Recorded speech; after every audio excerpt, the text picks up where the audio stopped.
Hello guys, this is episode number 7 of AFK.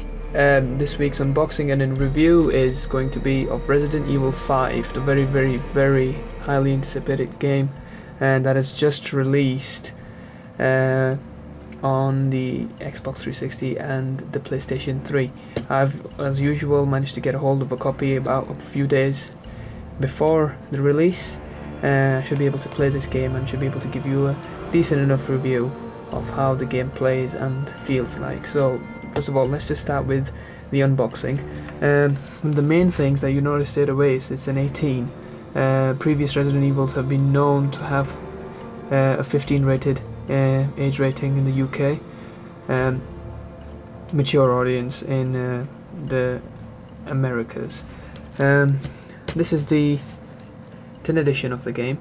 One of the first things that you notice is that this box isn't as nice as the box that you got on Resident Evil 4. The 4 was actually embossed, whereas this one is completely flat. It's a picky little thing, but I sort of expected a nicer case than Resident Evil 4 for such a big game, especially something like this. But unfortunately, isn't as cool looking. If you're wondering what these little graffiti things are, they're exactly what they look like. There is graffiti. Picture of a man over here. Don't know what that means, what the significance of that might be, I don't know. In the back it's got the two main characters, Chris and Shiva, which sort of highlights the theme that is going to be a co-op game as well. The resolutions this game can do on the Xbox 360 and obviously the PS3 as well, presumably. The maximum is 1080p, and the game is completely co-op all the way through, as well as the box suggests. So let's just start by having a look at the box itself in detail. This is a plastic sleeve that goes over the case, which I sort of unpacked beforehand, and this is the case itself. Like I said, it just isn't as nice. It's got like a very cheap feel to it, which is slightly disappointing. But you know, I'm a picky person, so yep. This is what it looks like from the back. The artwork is nice enough anyway. So let's go and see what's inside the box. It's limited edition. Comes with the DVD of the making and special features. It's got the trailer, the Resident Evil Degeneration, if you've heard of it. It's a new film made by Capcom, which is going to be presumably much better than the crap things that Hollywood has given us. It's got nothing to do with Resident Evil anyway. Inside the box looks a bit nicer. It's like being mugged by a bunch of guys in the game itself. Some of the controls and the usual malarkey in the manual itself. I was expecting an art book, I have to be honest. I really was. One of the main things which I think we need to get out of the way straight away is that I just did not find it scary in any sense of the word. Resident Evil 5 is sort of shifted its focus away from being a survival horror game, and focuses more on being something like Gears of War. I hate how Gears of War seems to come up on every single review and unboxing I do, but it's just that, you know, as good as Gears of War is, there's so many wannabes like Gears of War out there that it's sort of starting to get old, and you can really feel it in Resident Evil 5.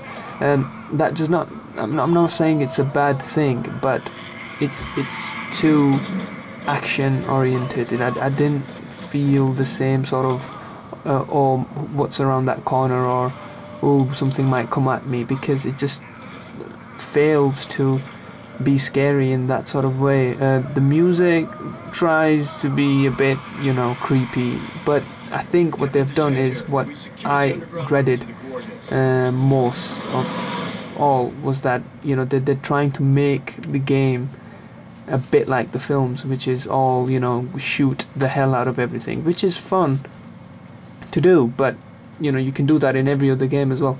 Resident Evil is supposed to be about scariness and creepy feel, and, you know, you feel completely cornered everywhere you go. The gameplay of the game is sort of inspires from number 4.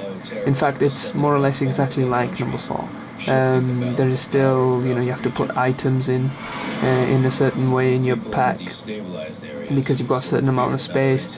But, you know, you can use Shiva's pockets as well to put your items in. So it's very, very similar in terms of the entire concept of it to Resident Evil 4 in terms of its gameplay as well. So it's much more combat based rather than, ooh, I might not want to go through there because I'm too scared of what's going to happen, sort of thing. Which is something that I really liked about Resident Evil, which seems to have completely disappeared.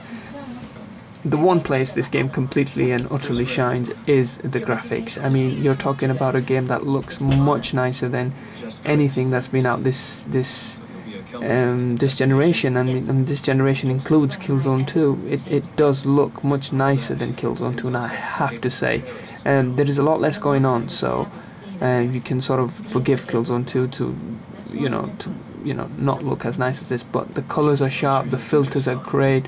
It sort of feels like Black Hawk Down, and which is what the original trailer was supposed to be like. The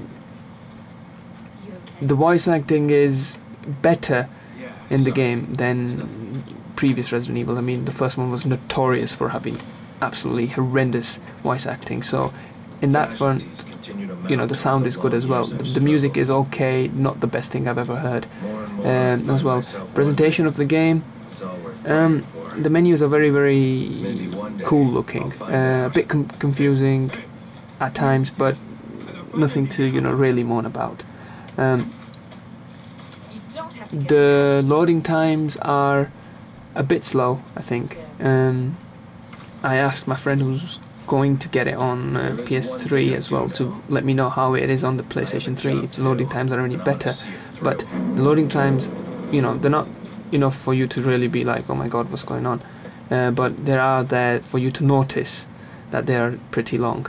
The lasting appeal, the main focus of this game is co-op play. So if you've got a friend who you like to play with over Xbox Live, this is definitely going to keep you coming back for more, because the online co-op is very, very, well, it's a lot of fun.